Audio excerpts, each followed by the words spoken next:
Hold on to your butts.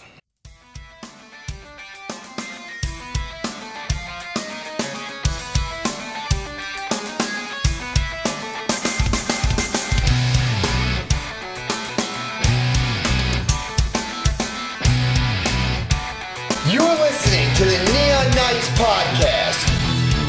The Neon Knights discuss everything rock and heavy metal, including albums, bands, eras, and more.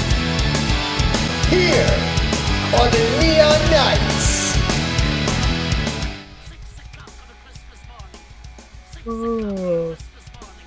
What's up, guys? Welcome to this episode of the Neon Knights Progcast. I'm Anthony, the black guy. I'm Brady, the white trash. No, I'm just kidding. With this episode, we're going to be reviewing the three newest Dream Theater albums. The Mike Mangina era. The Mike Mangini era. And I'll say this, there's some parts of this era that I like, but I'm not the biggest fan of it. I know Anthony especially really likes a certain album of this era, but I feel that this is when this band is starting to deteriorate due to the loss of Mike Portnoy. And with the news of Dream Theater, there's a couple things going on. What I thought was pretty interesting is Mike Portnoy had actually mentioned that he would be up for returning to Dream Theater, but I mean, wouldn't you agree that stuff like that was just kind of out of the question, because it seems like they're very comfortable with Mike Mangini, you know what I'm saying? Well, if he has an accident, quote unquote, Portnoy could return. But hey, you know, possibilities, quote unquote. But carry on. The thing is, I like Mike Mangina. Like, he's a decent drummer. But I don't know, I just really would rather hear Mike Portnoy. I think his drumming's way more interesting, and I think he's more of a better influence to Dream Theater. Wouldn't you agree? Yes, I would, 100%. Well, do you want to go over the Astonishing tour sort of thing? Sure, they're touring for the Astonishing, so you better bring your fucking pillows and blankets if you're going. And, yeah, they're currently not great. Yeah, they're playing Europe until, let's see, around April, then they're going to Canada, then US. And they're playing the whole Astonishing album live. So like I said, bring your fucking pillows and blankets. So we'll get to the first album of our trilogy here today. We're going to be reviewing A Dramatic Turn of Events first. And would you like to start with this album, Anthony? Yes, I would. Okay, well now this is the first album that's not feature Mike Portnoy, and it's released in 2011. So basically, yeah, he left. Portnoy wanted a bit of a break from the band, and some people were divided. Well, I think the thing is that, like, broke it all up, though, is that he wanted a break, they didn't, so he kind of left. And I think the band was going to take the break, but then they saw that Mike Portnoy joined Avenged Sevenfold, and that pissed them off, so then they wanted to get a new drummer. I'd be pissed too, man. Like, basically, Rudis was actually crying over this. Yeah, so they invited a bunch of drummers to audition, who included Derek Rohde, Thomas Lang, Virgil, Donati, Marco Miniman, Aqueous Priestar, and Peter Wildoer. Yeah, that's Marco Miniman is freaking awesome, by the way. That guy's, I think he should have won. Alright, and of course Mike Mangini, who ultimately got the role. And then right after Mike Mangini got the role, Mike Portnoy messaged the guys like, hey, I want to come back. And then they're like, dude, fuck you. Like, yeah, no. And the interesting thing is, I think what happened was, like you said, Jordan Rudess was like sad about it because he was really good friends with Mike. John Mayung doesn't care either way. That guy's just like fucking boring beyond belief and doesn't care about anything. And then James Labrie hates Mike Portnoy. You could tell in a lot of the documentaries that Mike Portnoy kind of pisses him off. He was acting like Squidward whenever fucking SpongeBob or something bad happened. Basically, yeah. He gets salty as fuck. It's hilarious. Well, I mean, that's because James would sing shit. He's like, hey, would you redo that? And then I think John was cool with Mike until he saw he would join the Avenged Sevenfold. Then he was just like, okay, fuck it, let's get a new drummer. I'd say the lineup surprised me on this album. First time I heard it, but I think it's because they already recorded Mike's parts before with like a drum machine or some shit. I think so. Or they recorded Mike Portnoy's parts. I I can't remember. I just know that they wrote the drums beforehand. But it sounds like a good Smoke and Mirrors version of Mike Portnoy. But you can tell even the best drumming, like on stuff like Lost Not Forgotten, there's some good drumming, but nothing's nearly as interesting as Mike Portnoy, in my opinion. Yeah, I do agree. Mike Portnoy is amazing at the drums. And they also said they're going under changes and, you know, reevaluating themselves and restructuring themselves for this album. So yeah, that's... Oh, and I gotta say the artwork looks incredible. It looks like a cool prog album, but this was actually pointed out to me by someone that the artwork is pretty much a carbon copy of Supertramp's famous last words or something like that. It looks like the exact same artwork. Alright, and Petrucci also said the album tells a story, not literally, but emotionally. And it's similar to a roller coaster ride, he also says. Well, I mean, John Petrucci says a lot of bizarre shit. I think, though, that he did say the dramatic turn of events, the title, which is a really good title, has to do with the fight in Afghanistan. Yeah, about contemporary uprisings, yep, definitely. Okay. Also received mixed scores from everyone, but we'll get on with our opinions. It makes no sense how this album had a backlash on release, because it basically just sounds like their other stuff to me, but whatever. Do you want to take the first song, On the Backs of Angels? Alright, so On the Backs of Angels is the first song on this album, and it's just fucking amazing. It's about greed, and that's all you really need to know. The song's amazing. Would you agree? Oh yeah. I love the intro to it especially. It builds up this atmosphere, and then right when it gets into the song, you could tell that they're putting like weird vocal effects on James LaBrie, but it sounds so badass and heavy that it doesn't matter. It all of a sudden, just from the first song, it gives you this images and words vibe that can be felt throughout the entire album. And it's weird that after all these years later, they have an album with a new drummer and it sounds like their most classic album. Yes, I would agree with that. And for score-wise? Oh, 5. This song is, it's probably my favorite song of the whole album. And yeah, it was a single too, wasn't it? Yeah, I'm pretty sure it was a single, unless... Correct me if I'm wrong, anyone in the comment section, but I think it did have a music video. Yeah, next song we get to Build Me Up, Break Me Down. It's about celebrities or people held very high on the pedestal in the public eye, and yeah, it's pretty much the subject matter. What do you think of it, bro? That edgy screaming man. What? It's pretty edgy 5 The chorus is really bizarre. Yeah, it is. The thing is, I used to really like this song. It's not aging too well on me. I'll say that the verse sounds pretty cool and unique, and I like the symphonic keyboards and stuff. It sounds very epic. And I like the first half of the chorus, but the build me up, that shit sounds really bad. Yeah, it does, I would agree. 4 out of 5, I still really enjoy the song, but it's not, spot on. I give it like a 3.5. So next we get to Lost Not Forgotten. It's about an empire. That's all I took from it, but I fucking love this song. It's great, mate. I absolutely love Lost Not Forgotten. Yeah. I'd say it's probably overall the best written song on the album. And like I said, this is really where Mike Mangina starts to show that he can be just as good as Mike Portnoy. There's a lot of weird transitions where he does like this bizarre drumming shit, you know what I mean? Yeah. And then I absolutely love the verse where it sounds really slow and epic. Lost Not Forgotten, yeah. No, that's the chorus. I thought about the verse where he's like, I am not immortal, I am just a man. You know that part? And now you're the intro is really badass too. I think Jordan Rudess, especially when Mike left, started to take over a lot of the writing. And this song has a lot of really great Jordan Rudess keyboard lines. He's not doing a bunch of jack-offery crazy stuff. He's focusing more on epic symphonics, and he really makes this song 5 out of 5. Probably the best song. One of the best songs. Yeah, one of the best songs, definitely. Next, we get to "This Is Life." It's a ballad, but it's pretty beautiful actually, and it's the message about being happy about who you are in your own life and not wanting to be someone else. I like this song. Is it just me, or do you kind of get this soft Opeth song or soft Porcupine Tree, like modern progressive rock sound from it? No, I couldn't. No, I couldn't really say that, to be honest. But nice song. It's kind of too long, but it's not bad. 4 out of 5. I know, I'd give it a 5 out of 5. I love this song. Very, very well done Dream Theater ballad.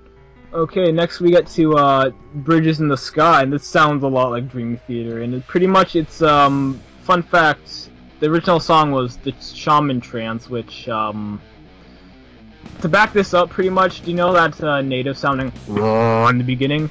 Oh yeah, I love that part. Yep. That's it's pretty much about someone that wants to get in touch with nature, or bad drug trip. But it's an amazing song. I just love it.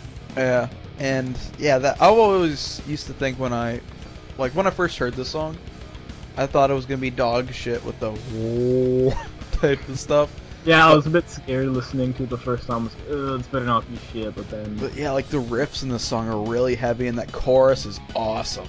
I think this one focuses a lot more though on instrumentation, like the middle section stuff. It's, I say, less memorable, but very heavy and badass. If you get what I'm saying. Yeah, I could agree with that. 5 out of 5. 5 out of 5, dude. Awesome song. Okay, next we get to is Outcry. It's about uprising, and the time changes in this are just like fucking crazy. The only thing I remember about this song, that's in a good way because it changes so much, is the chorus. Stand up, be counted. That part is awesome. And the melodies in the song are really badass. You could tell Jordan Rudess had a lot to do with this song again. It's incredible. Another amazing, epic song. 5 out of 5. 5 out of, yes, I'd agree. Next we get to Far From Heaven. It's nice, but it doesn't really go anywhere. It's like, could it kind of just end? Yeah. Like, I love it, and it's kind of a prequel to the next song, but it's good. I guess. I won't say it's a prequel to the next song, really. That's what when I was doing my research, quote unquote. Yeah. Okay. I never knew that. So you're supposed to listen to that before Breaking All Illusions? Yeah, well, you're supposed to listen to the entire album, Brody, but... Shut the fuck up. No, I mean, like, because you've listened to Images and Words all the way through, right? You know, like, the song Wait for Sleep? Yeah. You know how that's kind of like the prelude to Learning to Live? Yes, I do. So you're saying that that's kind of like the prelude to Breaking All Illusions? Yes. Never knew that. That blows my mind, dude. That means I might have to listen to this shitty song now. I'm just kidding. It's not that bad. It's just kind of a generic ballad. It reminds me of pretty much 90% of the material on the Astonishing. And it's just decent ballad. It's okay, and then it kind of sounds shitty in the end when James tries to hit high notes. Or is that the last ballad? I can't ever remember the... I'm pretty sure that's Far From... If not, correct us, but I'm pretty sure that's Far From... Yeah, both the end ballads of this album sound the exact same. Anyways, Breaking All Illusions. Oh, by the way, that last song, 3 out of 5. Yeah. Yep. There we go. Okay, next we get to Breaking All Illusions. The song's fucking amazing. Well, the first 30 seconds actually sounds like Maiden. Oh yeah. Yeah. Yep.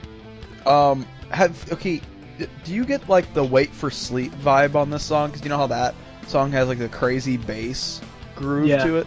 Yeah, because John Mayung wrote this. Yeah. Yeah, exactly.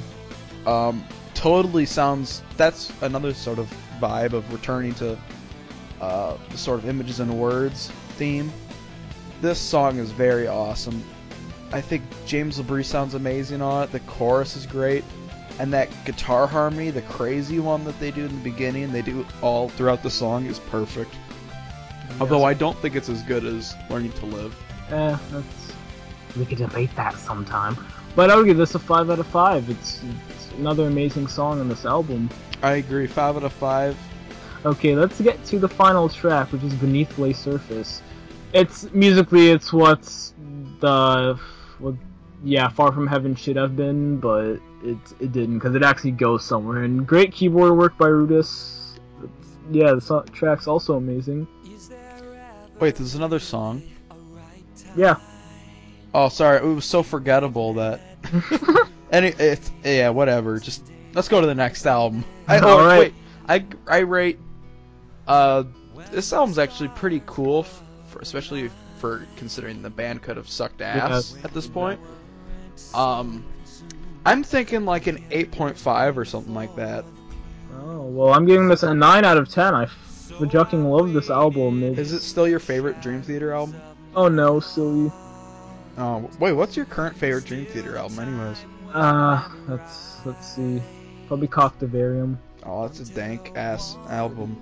So next we get to the self-titled album. I don't know why they'd have to... Oh yeah, sorry, if they wanted to reinvent themselves even further. But they let Mangini be part of the creative process. Yeah. And he ruined it all. Exactly, Mangina, why the fuck you do this? Well, I don't even think it's just that. They try to go for this, like, weird stripped down, like... Yes, how would you describe, like, Dream Theater stripped down, basically? Like... Yeah. Or, what's that? You're gonna... Streamlined. Wait, what? Streamlined, right? It's like Dream Theater streamlined.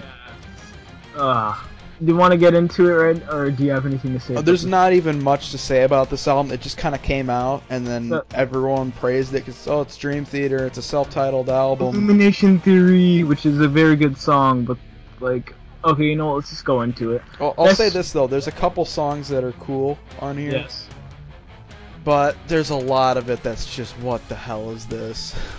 And they're kind of foreshadowing a lot of, like, the generic... let's just put something together, but not go all the way with prog, but like sort of prog, and then do that on the Astonishing. But we'll get to that. But we'll get to that. This album is kind of, even at its highest points, kind of weaker, even to like Dramatic Turn of Events, which is just such a great throwback album. Yeah, then we get this. Like, what is this? We get the False Awakening Suite, which is it's kind of cool, I guess. I assume it's about dreaming because it has. Okay, this is... Why would they label this suite? Like, when I think of suite, I think of a longer composition, not fucking... it has 3 sections to it, that's why, I think. True, but... that doesn't make me feel comfortable for some reason, but we got sleep paralysis, is what's... Yeah, you're sleeping, but you're awake. I never experienced it, and I hope I never do. Part 1... It's cool, I guess, this instrumental. It's not that much to say about it, though. Then we get to Night Terrors Part 2, then Lucid Dreaming. And Lucid Dreaming is when you can control your dreams, like i.e. fly in them. So yeah, this song, 4 out of 5, it's good, but I felt like it could have been a bit better. I agree. I think it's good, but what the fuck is the point of making it a suite? It doesn't sound like a suite. It just feels like you could just take any instrumental and just make it a suite like that. Then. Yeah, man. That's YYZ, the suite. Like, yeah. No. Next we got The Enemy Inside. It's about PTSD, because you're never too young for a Vietnam flashback. Oh, that's just terrible. Well, you don't get Vietnam flashbacks, Brody? Yeah, you weren't there. You don't know what it was like. I love the smell of napalm in the morning. Okay, it's about PTSD. This is like the most it is the most popular song on the album, beside Illumination Theory. Got a fucking music video and shit. Yeah. Enemy Inside is badass, I'll say this. It took me a while to get used to it, and even though I always have been really salty about this album, Enemy Inside's really badass. It's very heavy and very catchy, and it shows that they can strip down and streamline what they were doing before and make it work, and this is an example of them doing it right. The rest of the album, they like say they're doing that, but they're not doing it. You know what I mean? Like, a lot of it is just like experimentation and shit. It's bizarre. I would give this a 4 out of 5. I don't like it that much, but still, it's a good song. I absolutely love it. I'm growing to like it even more than the On the Backs of Angels. Actually, it's awesome. I love the chorus. And James sounds great on it. Your opinion's wrong, but yeah, 4 out of 5. Oh, before we continue, I have a question. Do you feel that Mike Mangini's drum sound sounds terrible on this album, or is it just me? Yeah. Like, he's got like trigger drum sound, if you know what that means. Where in a lot of like 80s albums, they have like a really loud snare sound that just like tears your eardrums. But okay, next we have The Looking Glass. Wait, no, Limelight. No, sorry, this is The Looking Glass. It sounds like Neil Peart wrote this, and it's a good song. I really like it, but it just sounds too much like Rush. You know? Yeah, well the thing is, to me, it sounds a lot like Rush, but that's not the reason I don't like it. I don't like it because James LaBrie sounds like he's, like, fucking chugging a dick singing this song. It's terrible. Slurping the... He sounds like ass here. A lot of these songs also, they try to have him sing raspy for no reason, so it ruins a lot of these songs. And he doesn't even, like, sing it raspily in a tasty way, you know, like in the Awake album, like on our theme song, 6 o'clock. His singing on there is, like, really raspy, but it works. Here, it's just pointless. I give it a 2. I hate this song. Oh, despite me just shit-talking this, I actually like this song, and it's about modern-day fame, where you tossed around by the industry, and will have your 15 minutes of fame, and you'll become famous for little to no skill, i.e. fucking a black dude. What? Fucking Kim. I'll give this a 5 out of 5 though. I do really like this song. Okay. Conflicting opinions! Okay, let's get to the next song, Enigma Machine. So, yeah, the first 20 seconds are 3 spooky 5 me, I'll just say that. But it's the second instrumental, and I think it's great. I do like this instrumental. Surprisingly, I'm actually, as much as it hurts me to say there's another great song in this album, the Enigma Machine lives up to, like, a sequel to the Yitzy Gems. Is definitely another really good Dream Theater instrumental that has I think the point is, with a lot of their instrumentals, that they have to have a catchy line in it somewhere, you know what I mean? Yeah. And this one definitely has one. You know, the main riff in there sounds really good. Yes, so I say it's a great song, 5. And fun fact, Enigma Machine was a device used by Nazi Germany for enciphering and deciphering secret messages. That's so Hail Hitler. Not my problem. And frankly, I don't appreciate these jokes, but 5 out of 5. Next we get to the I'm not even gonna say it. The bigger picture. Brody, you know what I was gonna say. What? What rhymes with bigger? Trigger, obviously. But okay, let's move on. Okay, the middle section's cool, I guess, but this kind of sounds like generic Dream Theater, you know what I mean? Oh yeah, I hate this fucking song. I do, but lyrically it's kind of cool. It's about seeing the bigger picture in life, and 3 out of 5, I guess. Here's another problem. It's like they're streamlining everything. They're even streamlining their lyrics and their approach. It sounds like bubblegum pop in the chorus, like it seems like it's building up like a decent melody, and then all of a sudden at the end of the measure, James just says the bigger picture, and it just doesn't work in the song, you know what I mean? Yeah. So, why can't they just write better shit? 2. Next we get to Behind the Veil, and from this point on, yeah, the album sounds generic, except for the final track.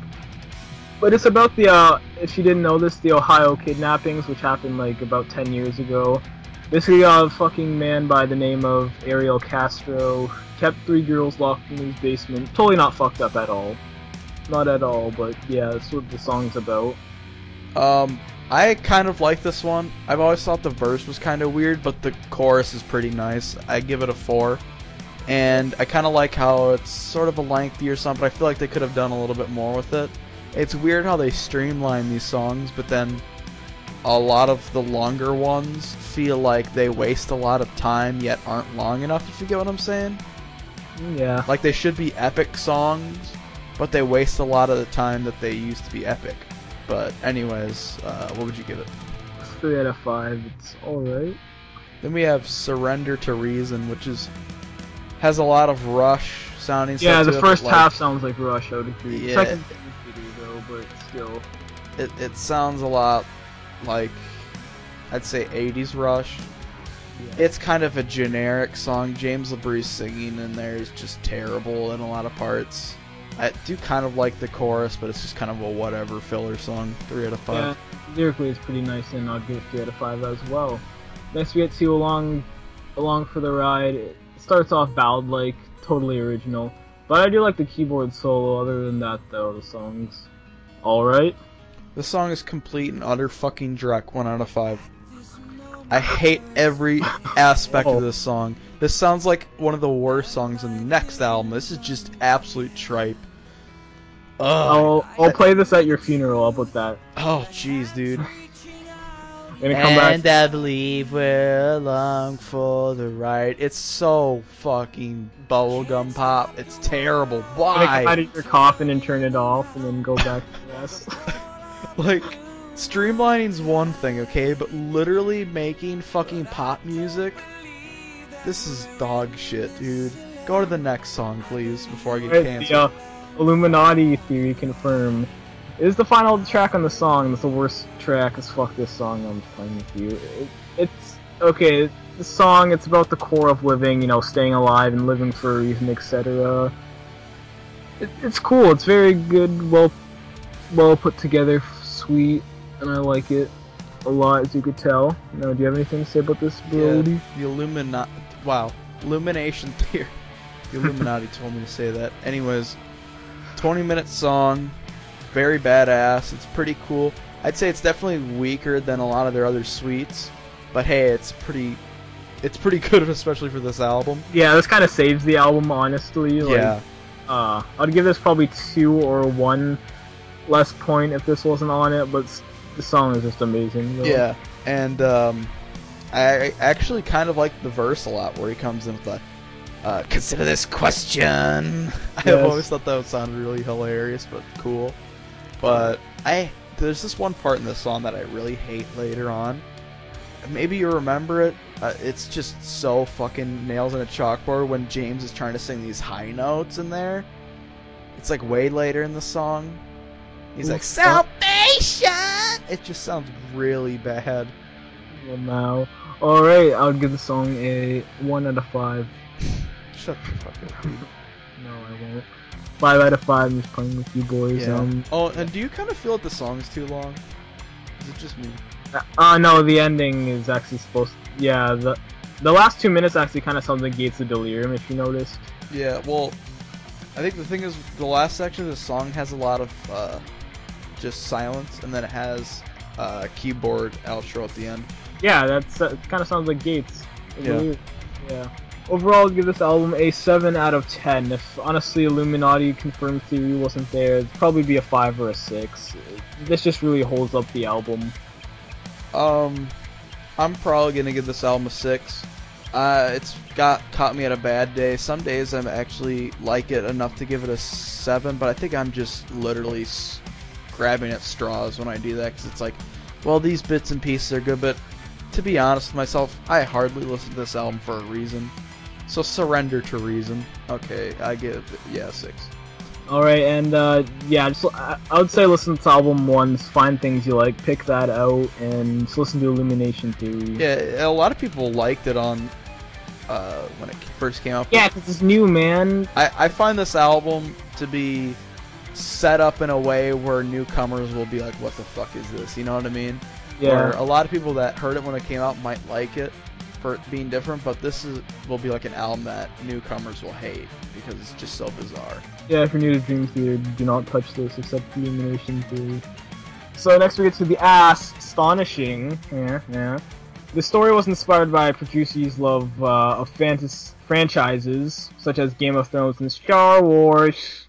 Now this centers around a band of rebels trying to defy an oppressive empire, with music playing a central role, of course. And would you like to say anything before we dive into this? Well, if you replace music with the Force, it's basically just Star Wars anyways.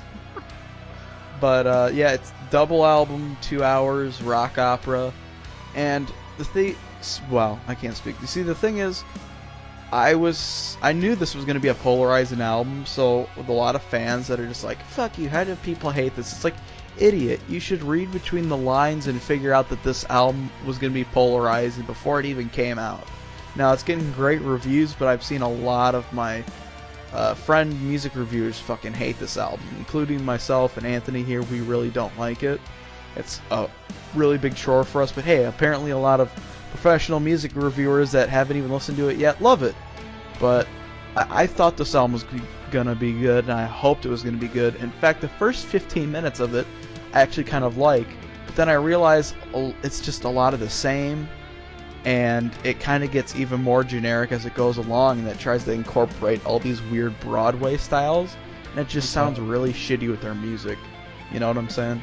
Yes, except what you're talking about, I kind of adore how cheesy it is, but yeah. So, do you want to dive? Yeah, anything else to say or no? Just get the cancer over with. Let's start. So, in the year 2285, in the northeastern region of the United States, it turned into a dystopia ruled by fucking Northern Empire of Americas. Yay! And the only entertainment they have is Nomax or noise machines, but I think what he's talking about is Nomax, because if you own an Apple product, kill yourself. But yeah. So, Brody, I know you own an iPod, so you better be chugging the bleach. Dude, Apple sucks ass though. I mean, Mac computers, why would you own those? I get opinions, but no, seriously, fuck Apple. Next we get to Dystopian Overture. Yeah, Overture, never used before, and it sets the the themes for the fucking album musically, you know? Then you're like, yeah, this kind of sounds cool, but this gets stretched like your ass in prison. Oh my god. Dude, I've actually grown to like it quite a bit, but I'll say this, the first couple times I heard it, I was just like, well, it's a cool overture, hopefully it gets better. No, I do like the song like, a lot. It's just like the song itself, it feels like it's just being stretched throughout the whole fucking album. You know what I mean, maybe? Yeah. Yeah, next we get to the Gift of Music. It kind of sounds like a Farewell to Kings, the song itself. Yeah. It's definitely a good song, but it's like nothing great. Even when they released it, I'm like, well, this is decent. Yeah. Hopefully they do better. And spoiler alert, nope. Nope, it pulls a 180 on you. So yeah, we meet our characters like Lord Nefarious, band music, because fuck you, that's why in forms of entertainment, art. And yeah, it's performed by Nomax or Auto-Tune machines. So next we get to the answer. One generic ballad, we meet our hero because story, who's the chosen one because story, and he can make music, i.e. sing and shit. And what's his name? Gabriel. Mm-hmm. Isn't like this a dystopian world that's like medieval or something? Yeah. Not medieval. Have you ever played Dishonored? Yeah. It kind of reminds me of that for some reason. Kind of steampunk, futuristic / backwards, but it's Next we get to A Better Life. This fucking album, man. We meet another character, his brother Arius, who starts with a militia to rise against. And yeah, they want a better life. Next we get to wait a second, I got something to say about Better Life. I know you didn't like this song, but I think this is one of the absolute highlights of the entire album. I absolutely think it's pretty good. But it's nothing like proggy or awesome, but it's still pretty decent. Yeah, I'd say so. Yeah, I'd agree, but next we get to Colony of Slipperman. Oh, sorry, Lord Nefarious. It just sounds like Colony of Slipperman to me. A bit like it. It does. But yeah. So the news about Gabriel spreads like AIDS at this point, and it reaches Lord. Let's call him Farquaad from now on. Reaches Lord Farquaad, and yeah, so his family goes to meet him. Next, we get Goodbye Blue Sky. Wait, sorry, Savior in the Square. He's in the square playing All You Need to Know, and he gets a hard-on for the Empress's daughter. When your time has come, he starts to play, and Faith has a secret, and no, she's not a man. But next we have to Faith, which... Hold on, so Faith is the girl he has a hard-on for? Yeah, the Empress is, Lord Farquaad's daughter, because, story. But at this point, we find out she has an MP3 player. Yay! Next we get to 3 Days. This song is beyond dog shit. I don't know why anyone likes this song. It's so bad. Isn't this the one with like the weird ass I fucking love this song. No, I love it because how cheesy it is. Like the fucking... Not bar... I'm gonna put this. Jazzy, it's just... So yeah, pretty much at this point in the story, they give Gabriel 3 days to surrender himself, because everyone caught him making googly eyes with Faith, and yeah, Lord Farquaad basically spazzed out. I think this is actually the title track to the entire album, because it takes 3 days to get through this boring dog shit. You know what? True. If it's the hovering Sojourn, I don't even fucking care to pronounce it. It's an instrumental about the Nomax making music and Bob. It's just noise. Yeah, noise. Kind of like this entire album. And then we get to, around there, sorry, we get to The Boys Come Marching Home / Hey You, and sounds like something off the Boys Back Home. It kind of sounds like Hey You also, but... I think it sounds like Bring the Boys Back Home from The Wall. Yeah, this also sounds like a Lamb a bit as well. At least the part him saying brother and stuff, because you know how in the story Rail's trying to search for his brother John. So wait, what's going on in the story here? Oh, pretty much they have to choose between turning himself in or fighting against the Lord Farquaad, and yeah. So sorry to say it, but I stopped giving a fuck after this point, pretty much. This fucking album. Don't worry, we'll figure it out. We'll figure out the story. Even if it's we'll make up our own story. So yeah, let's make up our own characters too. So we got Ravenskill. I bet let's make him some lizard No, man. we have a life. We have a life left behind. Fuck a life left behind. Let's go to Ravenskill. This sounds like some sort of like lizard magician with a battle axe, you know what I mean? Even though this is the town that Gabriel lives in. No, that's a militia. But we're making up our own story. This is alright. This is the super astonishing. No, not the astonishing. Let's think of a more generic title. The amazing. The amazing. So we have Ravenskill, the lizard magician mage and warlock. He wants to fight Lord Fuckwad. And, yeah. And then the chosen one. He's choosing how generic this fucking album. I don't even remember how this song goes, honestly. Nope. It's just what the fuck. You know, I found a real review of this album. Go to fucking Brody's channel and just watch that. Do a Life Left Behind. I'll go back and say this. It's actually pretty decent for a ballad. I'm not gonna lie, but the rest of this is just what the fuck. And the Tempting Offer. Yeah, Tempting Offer. Isn't that the one that just sounds like the filler shit from The Wall? Like the whiny shit? Yeah, no, it's like Tempting Offer. You know, it's offering how long they want this album to be. Yeah. Yeah. Digital Discord is now them fucking around in the studio. It's just more noises. Yeah. Like, oh no, let's add an extra fucking hour. When I got to the X aspect, I was like, is this gonna be a heavy song? Guess what it is? Another fucking ballad. I think this song is about how Ravenskill becomes an X-Men. Yeah, he thought he was a warlock, but he's actually a mutant. So now the X-Men have come to the city of the Amazing, or whatever the fuck. What's the Astonishing, anyways? The Astonishingly long fucking album, that's what it is. A new Next beginning. we get to a new beginning, is that they decide to nuke the world and begin new. Yeah, this album's over. Fuck this. No, seriously though, this song's actually pretty good. Yeah, it is. This is the it's the longest. It's the actual fucking Dream Theater song, this album. It's actual prog metal, and it's good. And it has a good, happy vibe. You're like, yeah!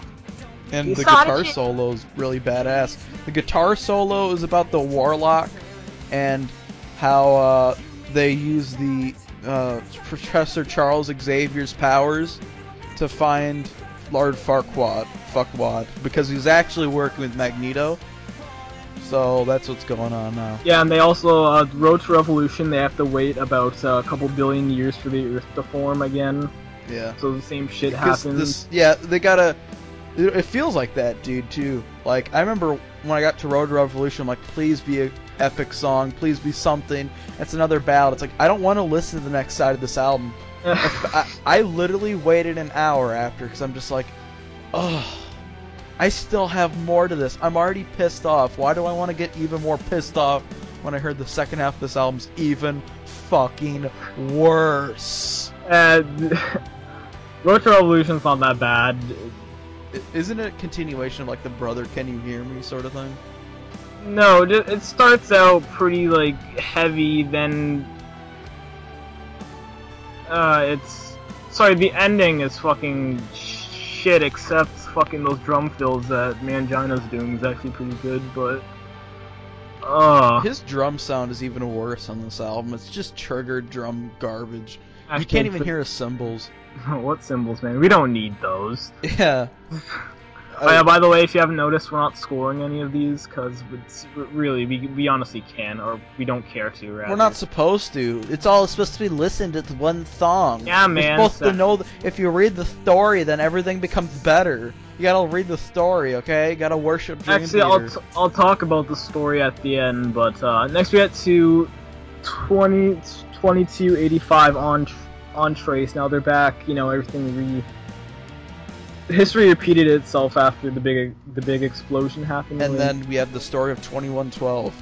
Yes, where we do. a boy finds a light bulb and oh wait, that's Anthem. Oh. God, all these fucking dystopian things man. are the exact same. Totally not 2112 at all, man. So, moment of betrayal is when the fucking Neil Peart realized that this band's ripping off 2112. Moment of betrayal for me is when I realized this album is just torturing me for 2 hours. No, and no, there's no coming back. So Neil Peart decided to grab a fucking shotgun and try to hunt down every member of this band and kill them. Yeah. Well, that's not betrayal. That's Kill Bill style, dude. Yeah, okay, there we go, Kill Bill. I He think felt they betrayed. betrayed. Dream Theater betrayed progressive rock with this album. Next we have the Heaven's Core. Is all the band members are now dead and they're now in a heaven. Sorry, Heaven's Cove, not Core. I keep hearing a lot of people say this song's really good, but isn't this just like generic ballad and then it goes to generic shitty heavy and that's it? Like what the fuck? Yep.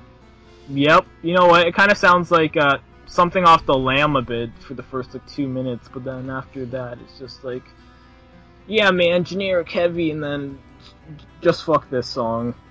Do I find bizarre, especially the next song title, Begin Again, is this album has so many fucking titles of like, this is the end of the album, but this is like the beginning of a new story. Like, we have A New Beginning, and then we have Begin Again. Come on in! I'm like, no. And then Our New World. It's like, when is this shit gonna end? So Begin Again is all the Dream Theater members are dead, but they drank a special potion that grants them immortality, so they're not really dead. Like, what about Ravenskill? Oh yeah, Ravenskill. Sorry, Neil Peart and Gandalf the Gay, Ravenskill, and Neil Peart hunt them down and killed them, but they had that immortality elixir, so they're beginning again, right? Dude, this album would have been so much better if we wrote it. Yeah, you know what? Pretty much. Yeah, these people would actually listen. No, even if we made an absolute batshit insane story, this album musically would still suck ass, though. For a straw. I mean, let's just sum this up at this point. We got. Let's see. Yes, The Path That Divides is pretty much the fan base now. That song is torture. The fan base now, that's this album's The Path, right? And one side is people that love it and worship it blindly and get salty if people don't like it. Okay. Like, you don't understand what it is. Yes, I've listened to albums like this, okay? I know what a concept album is. The Wall actually has depth and meat to it, unlike this. Actually has dank songs. I mean, sure, if The Wall didn't have the hits on it, it would sound like this, basically. You know what I mean? Yeah. But that album actually has some songs to stand behind it, so that the weird songs actually work. Yep. This album, it's the same with The Lamb Lies Down on Broadway. Yeah, no, see, The Lamb, everything sounds fucking different, though. I listened to the album, like, over 200, probably even more, but every song sounds different, except, of course, reprises, and it does have kind of an overtoning theme to it, but it's not fucking slammed up your ass like this thing. You know what I mean? Yeah. Path That Divides Us is, like, heavy bullshit that sucks. The Walking Shadows, boring. My Last Farewell. Sorry, Drum boring. Machine Shatter, which is Fuck that, dude. It's just which noise. is my speakers listening to this. Yeah. Losing Faith, Ballad, Whispers. Yeah, the girl gets killed. Yeah. Oh, by the way, spoiler. Who's the Emperor's, the Lord Farquaad's son? Yeah, Farquaad. He betrays them and kidnaps. No, the son of Lord Farquaad. Yeah, isn't it like Gabriel? No. No, it's not Gabriel. Darius. Darius, yeah. Yeah. Darius, yeah. He betrays him and then kills Han Solo. Oh, Oh. Whoops. This is the best episode so far, even though I'm stuttering like a motherfucker. You know what? Best episode. Get so out far. of your comfort zone, baby. Embrace your inner woman. Okay. I already knew. Next we got to Ride the Wild Wind. No, Whispers on the Wind, which is their which is the band's ashes being blown into the fucking wind in this song. Yeah. The Hymn of a Thousand Voices is the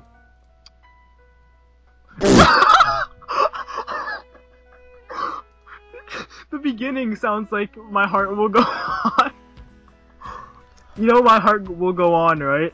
By whoa. Celine Dion. I forgot about that, dude. Why does this album just sound like other shit, but like terrible?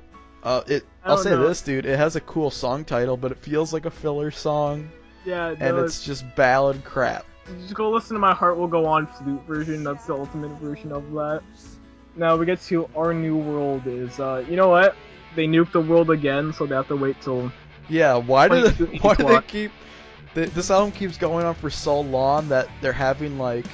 Yeah, like Kim Jong-un. Eons go by and just new civilizations fall apart and build up. It's like, geez. I mean, it's like at this point everything sounds like Disney music because all the ballads have gone on so long. It's like, hey, shit, let's just make this sound like fucking Disney music. Turns into fucking Disney film, man. Yeah, and in this part of the story, Ravenskill flies around in a magic carpet with, who's that bitch from Aladdin? I could show you my penis. Is that what they... No, who's that girl from Aladdin? I don't fucking... Jasmine? Yeah. Jasmine! So, jazz music and Raven Dick fly around on a magic carpet, and John Petrucci's hair falls out. And then, because he got so fucking muscular... Yeah, he's like listening too many testosterone. They sent him an early copy, like, before everything was done, and he, like, nearly died. He's like, this is so bad. All of his muscle decayed. Yeah, have you seen that guy? He's, like, so buff. That's all he does is lift weights. Oh, wow, what a... Oh, yeah, Guido Petrucci. Yeah, he's got, like, a huge beard now. He looks like fucking Gandalf, dude. Well, you shall not, Drumfill. You shall not write another 2-hour album, please. Please don't. No, what Petrucci did though is he sent him back sounds of him taking a shit. Are you sure they didn't send him sounds of taking a shit? The Astonishing, anyways, Our New World. It's okay, but it just sounds like Disney music. It's yes, like, wow. I mean, at this point, they just start fucking with you, because it already sounds like Disney music, but then they, a whole new world? Come on. Yeah, powered down. The joke is, they already powered down this album a long time ago, but they just want to tell you now. So, yeah. And then it's like, God, dude. Fuck. They've been making us wait forever. Is there some sort of payoff to this album at all? Nope. But wait. Wow, you just spoiled it. Who gives a fuck? Who gives a fuck? The Lamb had its. Fucking the Wall had. The Astonishing had shit. Yeah, exactly. It shit is like they couldn't even attempt to make this actually is fucking epic. Like it sends chills down my fucking spine. This just it sends shit down my fucking down your birth canal. That didn't even make any sense. This album makes no sense. Okay. Yeah, it's just generic, this song. This is probably the most assaulting song on the whole album, because it's like, this is the best you can offer, the most generic ballad on the entire album. This might as well have been like fucking 5 minutes of just the band taking turns fucking taking helium and just laughing. They could have just made Our New World the end of the album. This is literally the most generic song in the entire thing. I literally can't remember a single second of it. Nope, because it will... No, well, you kind of did, because if you listen to the rest of the album, you heard this. Oh, yeah. Well, I mean, if you put...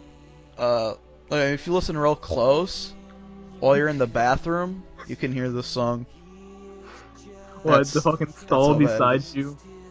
Yeah. Okay, now, contrary, because of how hard we're bashing this, I kind of think this album's more average. Now, it would have worked out better as literally any other fucking format.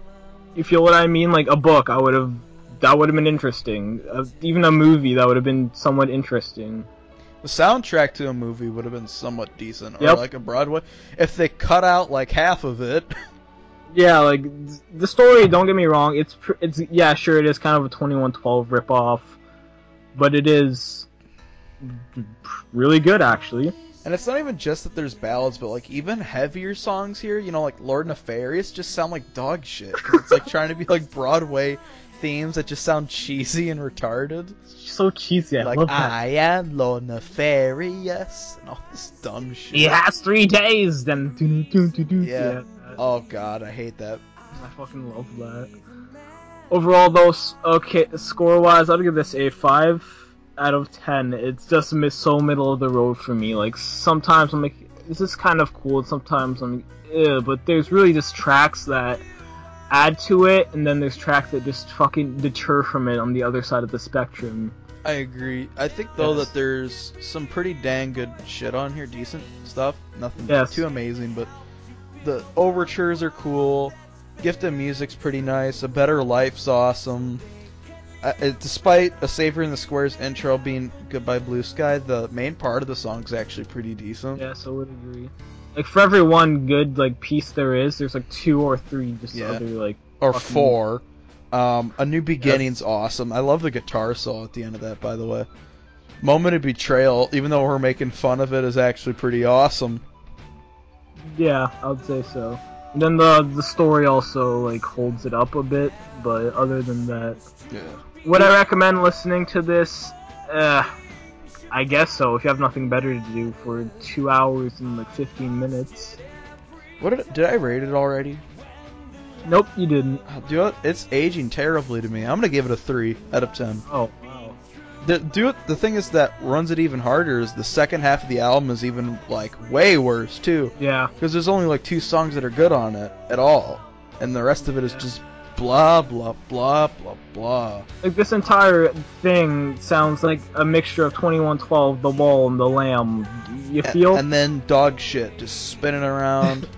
Yeah, like a horrible mixture. It's like, you know, let's take the story elements, and let's take the most, like... Well, to me, it seems like the problem is with a lot of albums like this, when you're having it based on conceptual stuff, if you focus on the themes and the lyrics before the songwriting, you have an album that sounds very off like this. Yes. Almost every single time. And you can tell even aspects of The Lamb Lies Down, Broadway, and The Wall have some problems with that. But the thing that made them succeed is that they wrote some hit songs first and then added them to the story. You know what I mean? Like, yeah, see, with The Lamb, though, the story's confusing as fuck, and I honestly feel like Peter just wrote it to somewhat interpret it for yourself. The Wall is kind of straightforward, same with 2112.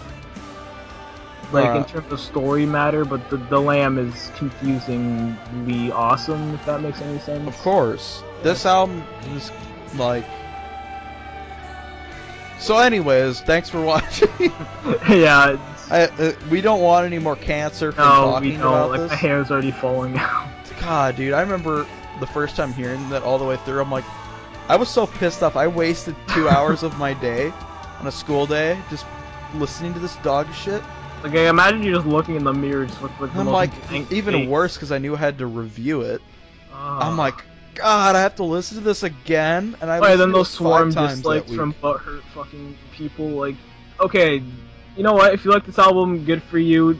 Okay, this is a little disclaimer, if you like this album, yep, good for you, you're allowed to listen I'm happy that you Yeah. like it. yeah. I wish I was you. I wish But I could us- listen to 2 hours of this shit and find anything good. Yes, yes, Some people say this is the best album ever. I'm like, Well, what? no. But anyways, 3 out of 10 or something like that. Like, fuck 5 you out of 10. For verses this week, I mean, should we Like- even do Mike Portnoy versus Mike Mangini? That's just mean. Did you fall? Did you fall and bump your head, man? Yeah. Like, okay, you know what? Let's do this debate right now. Have you listened to a Dream Theater album with Mike Mangini? Of course. Okay, have you listened to a Dream Theater album with Mike Portnoy? Who's Mike Portnoy? Yeah, who the fuck? Okay, if you listen to either of them, Mike Portnoy wins. There, debate over. Yeah, mass debate. Defeated. Oh, Mike Portnoy.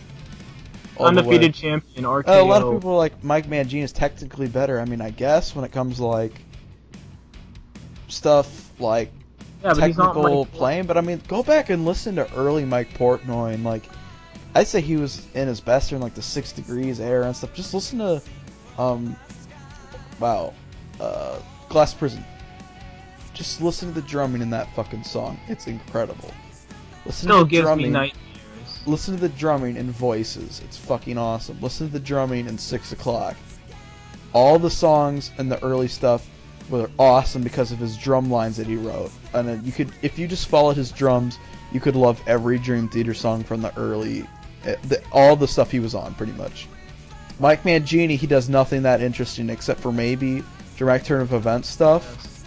But even that, he doesn't lead any of it. It's Jordan Rudess that leads a lot of that stuff, and like John Petrucci's guitar jack offery, but yeah. So yeah, I guess is that it, or I mean, do you got a better verses, or are we just gonna go with that? I have nothing else, man. Okay, Astonishing or STDs? That's a really hard one. See, you can actually prevent STDs. Oh, yeah. Yeah. I mean, I don't think a condom's gonna save me from this album, so... True. So, STD. I bet birth control pills will. Sorry, no, root canal or the Astonishing? Oh. Root canal.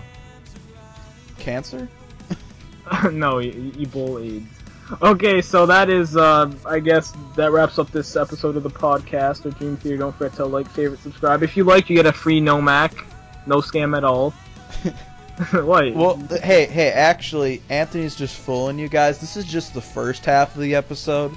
Oh, yeah, The second half of the episode is a little bit shorter, but it's still 50 minutes. And it's even worse. Yeah, so the next of the album... Sorry, this is the first quarter of the album, okay? So the next song we have is Overture. Yeah. Overture 69. Fuck the Astonishing. Goodbye, guys.